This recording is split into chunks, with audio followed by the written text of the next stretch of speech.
ছুটি পেলেই বাঙালিদের একটা জায়গারই নাম মাথায় আসে, সেটা হচ্ছে দীঘা। কি তাই না? কিন্তু রাশের জন্য আজকাল যেতে ইচ্ছা করে না, কিন্তু আমি খুঁজে পেয়েছি এমন একটা প্রপার্টি যেখানে ব্যালকনিতে বসে চা খেতে খেতে তোমরা সমুদ্রের ভিউ এনজয় করতে পারবে আর ক্রাউড নিয়েও মাথা ব্যথা হবে না। এক্সাক্ট লোকেশনের জন্য ভিডিওটা পুরোটা দেখো। তেমন কিছুই না, বাস থেকে নেমে পড়ো সিহক মোড়, ওখান থেকে হোটেলে এসে করে নিও চেক ইন, তারপর সেরে ফেলো লাঞ্চ ওদের ইন হাউস রেস্টুরেন্টে, যেখানে তোমরা পেয়ে যাবে ইলিশ, চিংড়ি, কাঁকড়া, পমপ্লেট আরো অনেক কিছু। আর বিশ্বাস করো, প্রত্যেকটা কিছু খেতে অসাধারণ ছিল।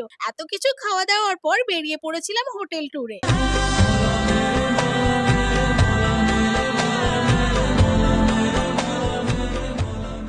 কি সুন্দর না প্রপার্টিটা! তারপর চলে গেলাম ঢেউ এনজয় করতে। স্ন্যাক্সে অর্ডার করেছিলাম ফিশ ফিঙ্গার, চিংড়ি পাকোড়া আর সঙ্গে ছিল চা। ডে শেষ করলাম চাইনিজ ডিনার দিয়ে। নেক্সট মর্নিং এই সুন্দর ভিউ এর সঙ্গে গরম গরম চা বেশ জমে গিয়েছিল। তারপর ব্রেকফাস্টে ছিল লুচি তরকারি, ডিম পোচ আর ব্রেড টোস্ট। আরে বলাই হয়নি, এটা ছিল হোটেল সি হক, যা রিসেন্টলি 50 ইয়ার্স কমপ্লিট করেছে। More details will be in caption. Till then, by.